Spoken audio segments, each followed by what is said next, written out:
So today we are starting the most important topic, current electricity. This topic is very important for board exams and for the competitive exams like JEE Mains, Advanced NEET, etc. and etc.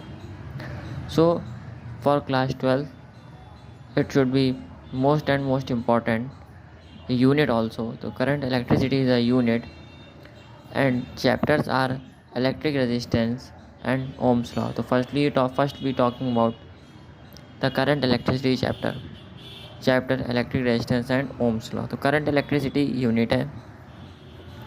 तो सबसे पहला topic इस chapter का है और सबसे most important topic है what do you mean by electric current. तो इंट्रोडक्शन में ही टॉपिक स्टार्ट है इलेक्ट्रिक करंट क्या होता है। ठीक है, तो इलेक्ट्रिक करंट क्या होता है, what do you mean by electric current. So the rate of flow of charge through a particular area perpendicular to the direction of flow is called electric current. It is given by so the rate of flow of charge. Current क्या है, rate of flow of charge है किसी एक particular area से perpendicular to the direction of flow is called electric current. It is given bye, तो instantaneous current यानी I instantaneous कितना होता है D Q by D T, differential charge upon differential time. So I instantaneous कितना होता है D Q upon D T, जिसकी unit कितनी होती है कूलम चार्ज की टाइम की सेकंड, तो कूलम पर सेकंड और एम्पियर। ये कैसी क्वांटिटी है, it is a scalar quantity. कैसी क्वांटिटी होती है, करंट हमेशा कैसी क्वांटिटी होती है scalar, so it is a scalar quantity. अब एवरेज करंट निकालें, I average is equal to delta Q upon delta T होती है। अब आई का फार्मूला कितना होता है क्यू अपॉन टी, आई का फार्मूला कितना होता है Q upon T, charge upon time. अब ये देखो एक सर्किट डायग्राम है, ये हाई पोटेंशियल है, लो पोटेंशियल है, flow of electron low potential से हाई पोटेंशियल की तरफ हो रहा है, ये की लगी हुई है, सर्किट ओपन है, ये बैटरी से कनेक्टेड है। ठीक है, तो आपको एम्पियर के बराबर कितना होता है, एम्पियर में अगर हम कन्वर्ट करें 1 मिली एम्पियर कितना होता है 10⁻³ एम्पियर होता है, और 1 माइक्रो एम्पियर कितना होता है 10⁻�6 एम्पियर होता है। पूरे चैप्टर को समझने के लिए आपको पूरी वीडियो एंड तक देखनी होगी, तभी आपको एक एक कॉन्सेप्ट एक एक टॉपिक क्लियर होगा। ठीक है, तो अब यहाँ पर हम एग्जांपल लेते हैं। मान लीजिए यहाँ पर एक जंक्शन ओ है, I1 करंट आ रही है, I2 करंट आ रही है, और देखिए I3 करंट, I5 करंट और I4 करंट जंक्शन से जा रही हैं। तो बताइए जंक्शन पे जो करंट होगी वो होगी कितनी, यानी ओ पे इस टाइम पर करंट कितनी होगी, तो I1 + I2 होगी, और जाने वाली करंट में -I3 होगी, -I4 होगी और -I5 = 0 होगी। ठीक, इसमें कोई दिक्कत नहीं। उसके बाद most important topic for 1 mark question and for competitive exam पूछने वाला इम्पॉर्टेंट टॉपिक है, उसमें आता है current equivalent to revolving charge. Current equivalent to revolving charge, current किसके इक्विवेलेंट निकालना है हमको, रिवॉल्विंग चार्ज के। तो ये मान लेते हैं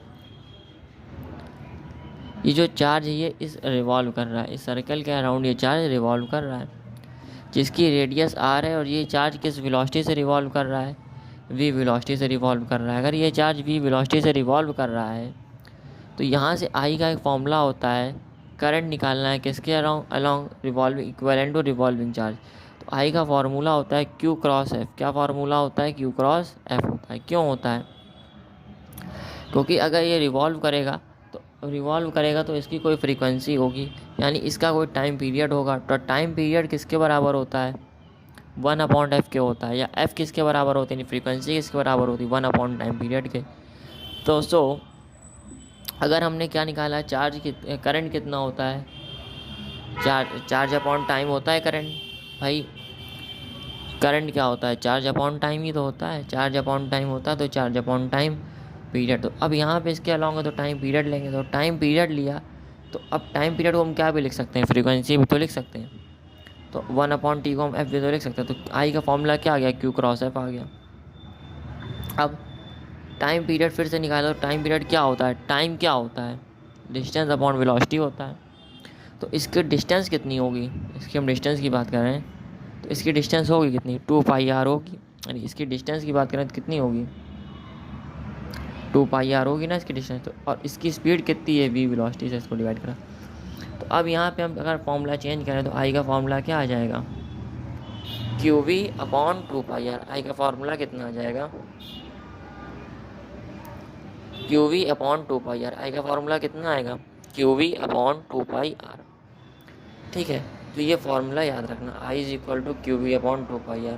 there four the dipole movement of revolving charge कितना होता है, और अगर हम इसका डायपोल मूवमेंट निकालें रिवॉल्विंग चार्ज का, तो वो होता है आई इंटू ए, यानी इसकी एरिया से मल्टीप्लाई। तो अगर हम इसका एरिया से मल्टीप्लाई करेंगे तो कितना हो जाएगा, I into pi R square. तो वो कितना हो जाएगा, I into pi R. An electron is revolving in a circular orbit of radius 0.53 angstrom with a speed of an electron is revolving in a circular orbit of radius 0.53 angstrom with a speed of 10 की power 6 meter पर second. Find the equivalent current. तो हमें वही अभी जो topic पढ़ा उसी से रिलेटेड न्यूमेरिकल है, इक्विवेलेंट करंट निकालना है। तो I is equal to Q V upon 2πr formula पढ़ा ही हुआ है। तो I is equal to Q V upon charge of electron, यहाँ पे E भी लिख सकते हैं क्योंकि चार्ज क्या है, इलेक्ट्रॉन ही तो चार्ज है। तो E की वैल्यू पता ही होती है 1.6 इंटू 10 की पावर -19 इंटू वेलोसिटी दी हुई है 10 की पावर 6 मीटर पर सेकंड रख देंगे। 2 इंटू पाई की वैल्यू 3.14 होती है। रेडियस दिया ही हुआ है रिवॉल्विंग चार्ज में, जो भी सर्कुलर ऑर्बिट है उसका रेडियस कितना हुआ है, उसका रेडियस 0.53 एंगस्ट्रॉम दिया ही हुआ है। तो एंगस्ट्रॉम की वैल्यू कितनी होती है, अगर हम मीटर में बात करें तो A1 angstrom is equal to 10 की पावर -10 मीटर होता है। तो यहाँ पर पुट कर दी। अब इनको सॉल्व करने पे आई इज इक्वल टू की वैल्यू क्या आ गई, आई की 0.480 10 की पावर -3 एम्पियर। अगर हम इसको क्या करें, एम्पियर में ही रखना चाहें, तो हम क्या रख सकते हैं, आई इज इक्वल टू 4.10 10 की पावर -4 एम्पियर में करंट की वैल्यू आ सकती है। ठीक है, तो आपको कोई प्रॉब्लम तो नहीं होगी इस क्वेश्चन में, नहीं होगी, क्लियर आ गया। Topic will be the current density. Current density क्या होती है, तो करंट डेंसिटी की बात करें तो the current flowing per unit area is called current density. It is given by J is equal to I by A, current की unit ampere और एरिया की मीटर स्क्वायर। सो जो करंट फ्लो करता है पर यूनिट एरिया में, current कहाँ flow कर रही है, पर यूनिट एरिया में, वो क्या कहलाती है, करंट डेंसिटी कहलाती है। वो क्या कहलाती है, करंट डेंसिटी कहलाती है। The current flowing per unit area is called current density. It is given by J is equal to I by A, I की वैल्यू एम्पियर, एरिया की मीटर स्क्वायर। तो इसकी यूनिट कितनी हो गई, एम्पियर पर मीटर स्क्वायर। लेकिन ये quantity कैसी होती है, ये वेक्टर क्वांटिटी होती है। So current is a scalar quantity but current density will be a vector quantity. This will be remember by you, because जो करंट है वो तो स्केलर क्वांटिटी है, लेकिन करंट डेंसिटी क्या चीज़ है, करंट डेंसिटी जो भी है वो कैसी है, करंट डेंसिटी है वो क्या है, वेक्टर क्वांटिटी है। करंट डेंसिटी कौन सी क्वांटिटी होती है, वेक्टर क्वांटिटी। तो आपको ये काफ़ी रिमेंबर रखना होगा। सो करंट डेंसिटी जो भी है it is a vector quantity. Density क्या है, it is a vector quantity. तो I is equal to J cross A, भाई जे की वैल्यू कितनी आ गई, आई बाई ए, तो जे कितना आएगा, आई कितना आएगा, जे क्रॉस ए आएगा। अब जे भी वेक्टर है और एरिया भी वेक्टर है, भाई करंट डेंसिटी जो आई वो भी वेक्टर है और एरिया भी वेक्टर है। तो अब दोनों वेक्टर है, ठीक है ना, दोनों वेक्टर का प्रोडक्ट है, डॉट प्रोडक्ट है। तो I is equal to J vector dot A vector. तो आई कितना होगा, जे ए कॉस थीटा होगा। डॉट प्रोडक्ट अगर हम ओपन करें तो यही तो होता है, जे कॉस। अब लिखते क्या है, the direction of current density.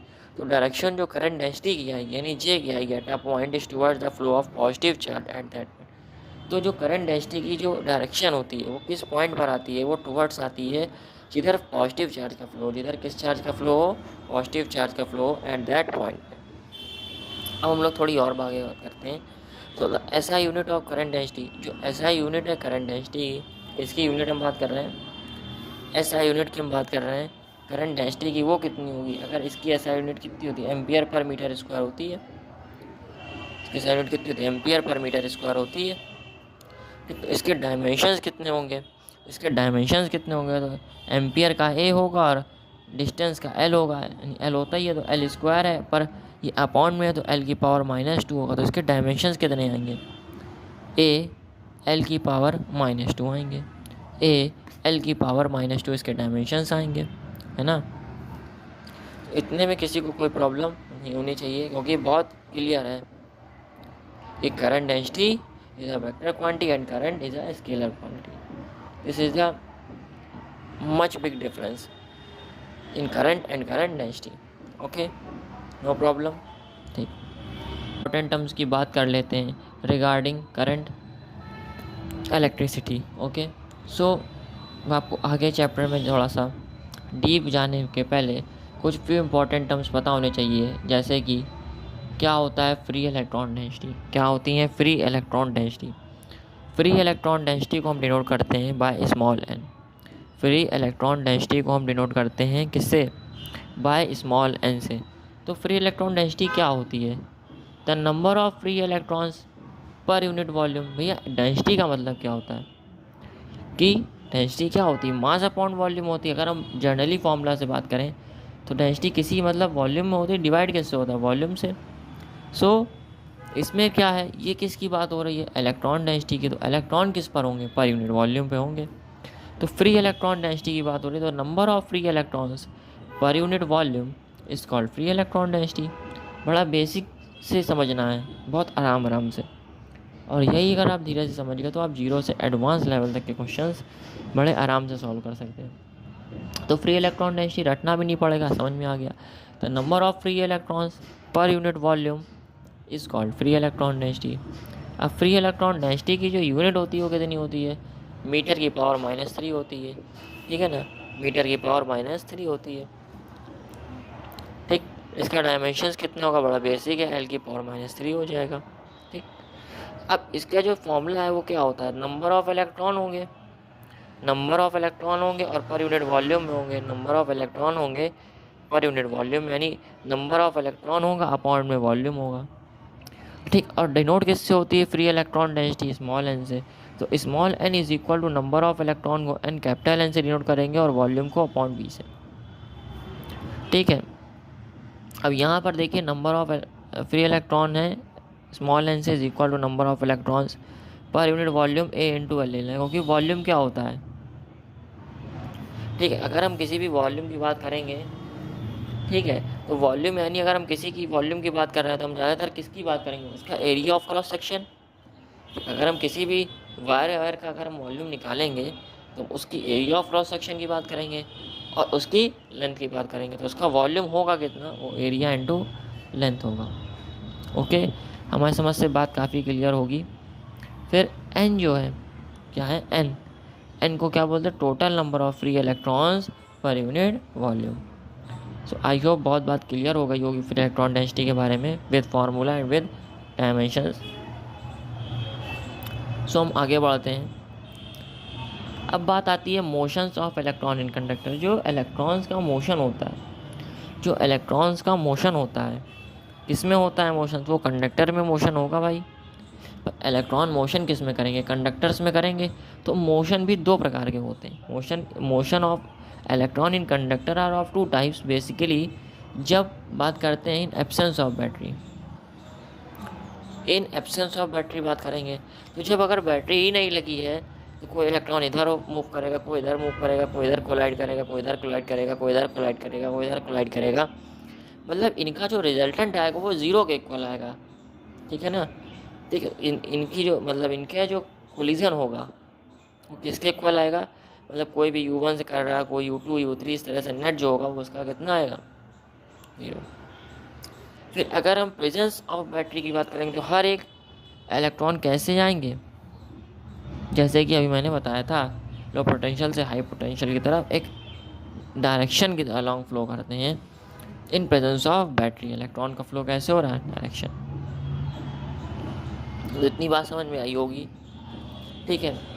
पूरा एकदम अच्छे से चैप्टर से बनना है करंट इलेक्ट्रिसिटी, तो पूरा वीडियो को एंड तक देखना है, ठीक। अब उसके बाद सबसे इम्पोर्टेंट टॉपिक आ रहा है, क्योंकि इससे भी न्यूमेरिकल्स आते हैं बोर्ड में, कॉम्पिटिटिव एग्जाम्स में, 1 मार्क क्वेश्चन। फैक्टर्स अफेक्टिंग, ये सब जो पूछे जाते हैं वो काफ़ी इंपॉर्टेंट टॉपिक है। ड्रिफ्ट स्पीड, क्या टॉपिक हम लोग पढ़ने जा रहे हैं? Drift speed. ठीक है, तो ड्रिफ्ट स्पीड जो टॉपिक है, तो ड्रिफ्ट स्पीड क्या होती है? व्हेन बैटरी इज़ कनेक्टेड, तो ड्रिफ्ट स्पीड में देखिएगा जब बैटरी कनेक्टेड होती है, when battery is connected across the conductor, when battery is connected across the conductor, the randomly moving electrons, जो रैंडम मोशन हो रहा था अभी तक इन absence of battery, when battery is connected, जब बैटरी कनेक्ट हो जाती है, when battery is connected across the conductor, the randomly moving electrons tends to produce accelerated motion.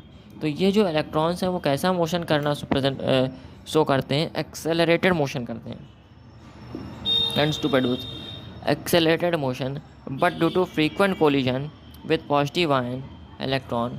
लेकिन इनका जो कोलिजन होता है वो किससे होता है? कोलिजन किससे होता है भाई? उसमें पॉजिटिव भी पड़े हुए हैं ना, उस कंडक्टर में पॉजिटिव चार्ज भी है, तो moving tends to produce accelerated motion, but due to frequent collision with positive ion electron होंगे वो ड्रिफ्ट करेंगे कांस्टेंट स्पीड से। भाई उनका कोलिजन होगा तो स्पीड काफ़ी कम हो जाएगी, तो क्या करते हैं? केवल वो ड्रिफ्ट करते हैं कांस्टेंट स्पीड से। उस स्पीड को क्या बोलते हैं? इस कॉल्ड ड्रिफ्ट स्पीड। उस स्पीड को हम लोग क्या बोलते हैं? कांस्टेंट स्पीड को क्या बोलते हैं? Drift speed. It is given by V D. Drift speed का सिंबल क्या होता है? V D is equal to E V upon M L tau. E V upon M L tau, ये इसका फॉर्मूला होता है। अब एक्सेलरेशन क्या होता है? फोर्स अपॉन मास होता है। एक्सेलरेशन क्या होता है? बाय एम होता है। ठीक है, और एफ का फॉर्मूला हम लोगों ने पढ़ा है क्यू ई, इलेक्ट्रिक फील्ड से। तो क्यू क्या है? चार्ज, यानी ई इंटू ई हो गया, अपॉन एम हो गया, वेरी बेसिक। तो अब यहाँ से हम लोग क्या बता सकते हैं? यहाँ से हम लोग क्या बता सकते हैं? इलेक्ट्रिक फील्ड का भी फॉर्मूला हम लोगों ने पढ़ा ही है। इसकी जगह पे हम क्या लिख सकते हैं? वी अपॉन एल, यानी वी बाई डी से लेंथ है ना, तो हम वी बाई एल ले सकते हैं। तो यहाँ से एक्सेलरेशन का फॉर्मूला कितना आ गया? E V upon M L. क्या फॉर्मूला आ गया? E V upon M L. तो वी डी को हम क्या ले सकते हैं? वी डी हमको ले भी कहा सकते हैं, ड्रिफ्ट स्पीड को हम क्या ले सकते हैं? ए टाउ भी ले सकते हैं, ए टाउ भी ले सकते हैं। अब आई कितना होता है? यहाँ से करंट का फॉर्मूला कितना होता है? N E A V D. Current का फॉर्मूला कितना होता है? N E A V D. Current का फॉर्मूला कितना हो जाता है? N E A V D हो जाता है। करंट का फॉर्मूला कितना हो जाता है? N E A V D. तो ये फॉर्मूला काफ़ी याद रखने के बराबर है। ठीक, अब उसके बाद एक नेक्स्ट टॉपिक है रिलैक्सेशन टाइम। तो रिलैक्सेशन टाइम क्या होता है? The average time between two successive collision is called relaxation time. जो एवरेज टाइम होता है किसके बीच में? दो सक्सेसिव कोलिजन्स के बीच में। The average time between two successive collision is called relaxation time. Relaxation time decreases with increase in temperature. Relaxation time जो होता है हमारा, तो relaxation time टाउ है, ये हम लोगों ने टाउ पढ़ा है। नहीं, जो relaxation time है वो क्या होता है? डिक्रीज़ करता है टेम्परेचर के बढ़ने पर। ड्रिफ्ट स्पीड, और जो ड्रिफ्ट स्पीड होती है वो ऑल्सो डिक्रीज़ करती है with increase in temperature. Drift speed also decreases with increase in temperature. ठीक, अब नेक्स्ट और मोस्ट इम्पॉर्टेंट टॉपिक तो हमारा आता है मीन फ्री पाथ। क्या होता है? Mean free path. Mean free path को हम लोग डिनोट करते हैं लैम्डा से। ये मीन फ्री पाथ क्या होता है? ये एवरेज डिस्टेंस होती है जो ट्रैवल करते हैं bye electrons between two successive collision is called mean free path. The average distance travelled by the electrons between two successive collision is called mean free path. जो एवरेज डिस्टेंस कब होती है? जो ट्रैवल कब करते हैं? जब उन दोनों कोलिजन्स के बीच की तय करी गई दूरी, उन दोनों सक्सेसिव कोलिजन्स के बीच की तय करी दूरी को हम लोग क्या बोलते हैं? मीन फ्री पाथ बोलते हैं। क्या बोलते हैं? मीन फ्री पाथ बोलते हैं। ओके, काफ़ी कुछ समझ में आया होगा I hope. Mean free path समझ लिया है, तो हम लोग बात कर रहे हैं relation between electric current and drift speed. ये आता कैसे? अभी तो हम लोगों ने पढ़ा ही है, relation between electric current and drift speed I is equal to N E A V D पढ़ा ही है, क्योंकि पढ़ा है ना, I is equal to N E A V D. अब ये आता कैसे? तो हम ये रिलेशन अप्रूव कर रहे हैं किससे? Relation between electric current I and drift speed. So हमारे सामने एक सर्किट डायग्राम दिया हुआ है। ये हायर पोटेंशियल है, लोअर पोटेंशियल है, फ्लो ऑफ इलेक्ट्रॉन कहाँ से कहाँ होता है, लोअर पोटेंशियल से हायर पोटेंशियल तरफ ये area of cross section of wire है, जिसकी लंबाई यानी जो वायर की लेंथ है वो L है, वायर की लेंथ वो L है। ठीक है, ये कनेक्टेड है बैटरी से, पॉजिटिव टर्मिनल है, ये निगेटिव टर्मिनल है। ठीक, तो अब हम पहले क्या बात करते हैं, तो distance travelled by electron in 1 second. हम ये बात कर रहे हैं कि जो इलेक्ट्रॉन है उसने डिस्टेंस ट्रेवल करी होगी 1 सेकंड में, कितनी डिस्टेंस ट्रेवल करी होगी, 1 सेकंड में उसने कितनी डिस्टेंस ट्रेवल करी होगी वो बता सकते हैं। वो VD ट्रेवल करी होगी, 1 सेकंड में उसने डिस्टेंस करी हुई ट्रेवल, वो VD होगी। अब the number of electrons cross पर सेकंड, ये कितने नंबर ऑफ इलेक्ट्रॉन्स पास करेंगे, क्रॉस करेंगे पर सेकंड इन वॉल्यूम AVD, इसका वॉल्यूम भी तो होगा ना। तो अब ऐसे ही n पार करेंगे, n number of free electron density n होगी तो NAVD हो गए। अब अगर चार्ज की बात करी जाए, अगर हम चार्ज की बात करेंगे तो चार्ज कितना है, NEAVD है। और करंट कितना होता है, और करंट कितना होता है, rate of flow of charge होता है, तो करंट क्या होगा, NEAVD होगा। ठीक है, ये एक प्रोसेस है, लेकिन एक फॉर्मूला वाइज प्रोसेस भी है प्रूव करने का। ये तो एक थ्योरेटिकल प्रोसेस था कि मतलब एक मेजरमेंट के द्वारा कि मतलब है कितने टाइम पे इतना है तो इतने टाइम पे उतना होगा। तो अब अगर हम इसको न्यूमेरिकली प्रूव करें यानी बाय फार्मूला प्रूव करें, तो देखिएगा जिसको ये ना समझ में आया हो वो दूसरे मेथड से समझ सकता है, बड़ा इंपॉर्टेंट है टॉपिक।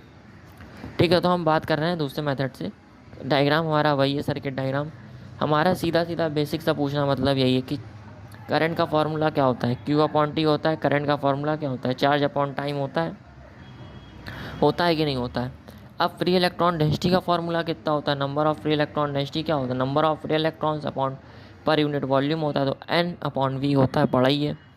अब बताइएगा तो यहाँ से N कितना आ जाएगा, नंबर ऑफ इलेक्ट्रॉन्स कितने आ जाएंगे, वो तो small n free electron density, ठीक है ना, इनटू वॉल्यूम के बराबर आ जाएंगे। अब वॉल्यूम कितना होता है ना, वॉल्यूम कितना होता है, area of cross section into length of the wire, उसका वॉल्यूम होता है। तो N आ गए, यहाँ पे N आ गया भैया। ठीक है, अब N अगर आ गया हमारे पास, अगर N आ गया, समझना, अगर हमारे पास N आ गया तो यहाँ से आप निकाल सकते हैं। अगर हमारे पास N आ गया तो I क्या होगा, I कितना होगा, N/E/T हो जाएगा। क्यों, फ्लो ऑफ चार्ज होता है ना, क्या होता है, फ्लो ऑफ चार्ज होता है, तो यहाँ पे नंबर ऑफ इलेक्ट्रॉन्स होंगे इंटू E, तो N/E/T हो जाएगा। अब इस N की वैल्यू ओपन करेंगे तो N इंटू A/L/E/T। अब ये I की वैल्यू कितनी हो गई, NaL/E/T हो गई, NaLE/T हो गई कि नहीं हो गई, हो गई। स्पीड इंटू टाइम हो सकती है भाई, डिस्टेंस क्या होती है, फार्मूला बड़ा बेसिक है ना, स्पीड इंटू टाइम। तो अब स्पीड के किससे चल रहा है, वो VD स्पीड से चल रहा है, और टाइम कितना होगा, T, फॉर्मूले में रख दीजिए, T से T कैंसिल हो जाएगा, I कितना आ जाएगा, NEAVD आ जाएगा। और ड्रिफ्ट स्पीड का फॉर्मूला अगर निकालना चाहें तो यहीं से I/NEA आ सकता है। अब यहाँ से हम ड्रिफ्ट स्पीड को निकालें तो ड्रिफ्ट स्पीड किसके इन्वर्सली प्रोपोर्शनल आ गई, 1/n, यानी फ्री इलेक्ट्रॉन डेंसिटी के इन्वर्सली प्रोपोर्शनल आ गई। ड्रिफ्ट स्पीड किसके इन्वर्सली प्रोपोर्शनल आ गई, एरिया ऑफ क्रॉस सेक्शन के आ गई। ठीक है, ड्रिफ्ट स्पीड किसके भी इन्वर्सली प्रोपोर्शनल आ गई, एरिया ऑफ क्रॉस सेक्शन के आ गई। ठीक है ना। अब नोट है थोड़ा सा, काफ़ी इंपॉर्टेंट है, for uniform cross sectional wire, अगर कोई यूनिफॉर्म क्रॉस सेक्शनल वायर मिल जाए, मतलब जिसका जो cross section, area of cross section है वो, मतलब जो भी हम बात कर रहे हैं एरिया ऑफ क्रॉस सेक्शन की बात कर रहे हैं, जो भी एरिया ऑफ क्रॉस सेक्शन की बात करी जा रही है वो कैसी है, कांस्टेंट है। अगर area of cross section constant है तो VD भी कांस्टेंट होगा। यूनिफॉर्म क्रॉस सेक्शनल वायर है तो VD यानी ड्रिफ्ट स्पीड भी कांस्टेंट होगी। अगर non uniform cross sectional wire है, मतलब एरिया ऑफ क्रॉस सेक्शन एक साइड का कुछ और दूसरे साइड का कुछ और है, मतलब एक साइड का एरिया ऑफ क्रॉस सेक्शन थोड़ा सा बड़ा है और दूसरे साइड का छोटा है, मान लीजिए X है और ये Y है, इसका एरिया ऑफ क्रॉस सेक्शन देखिए बड़ा है और इसका छोटा है Y पे, तो area of cross section X पे देखिए बड़ा है और area of cross section Y पे कैसा है, छोटा है। तो area of cross section at X is greater than area of cross section at Y। है ना। सो जो area of cross section at X पे होगा उस समय पे क्या होगी, उस समय पे वी डी क्या होगी, एक्स की। वहाँ पे ड्रिफ्ट स्पीड कम हो जाएगी, और जहाँ पे एरिया ऑफ क्रॉस सेक्शन कम है वहाँ पे ड्रिफ्ट स्पीड ज़्यादा हो जाएगी, क्योंकि एक ऐसा है होगा drift speed is inversely proportional to the area of cross section. जहाँ एरिया ऑफ क्रॉस सेक्शन ज़्यादा वहाँ ड्रिफ्ट स्पीड कम, और जहाँ ड्रिफ्ट स्पीड ज़्यादा वहाँ एरिया ऑफ क्रॉस सेक्शन कम। तो ये इसके इनवर्सली प्रोपोर्शनल होते हैं। तो ये आपको पता चल गया होगा अच्छे तरीके से, ठीक। अब एक मोस्ट इम्पॉर्टेंट टॉपिक है, वो होता है relation between current density J and drift velocity VD। Current density और ड्रिफ्ट वेलोसिटी के बीच का रिलेशन है, क्या होता है। तो अभी हम लोगों ने पढ़ा था J is equal to I by A. So J is equal to I का फॉर्मूला भी पढ़ा है, NE फॉर्म में ए है, ए से कैंसिल आउट हो जाएंगे तो क्या बचेगा, J NEVD बचेगा। क्या बचेगा, NEVD बचेगा। सो NEVD बचेगा तो J is equal to NEVD, और J वेक्टर फॉर्म में जब लिखते हैं, J किस फॉर्म में लिखा जाए, J अगर वेक्टर फॉर्म में लिखा गया तो J is equal to NEVD, और J vector form is equal to minus NEVD vector. Thank you for watching. This is the most important topic for board and competitive exams class 12 board very important topic for board exam and competitive exams. Thank you for watching. Please like, subscribe and share my channel. Thank you.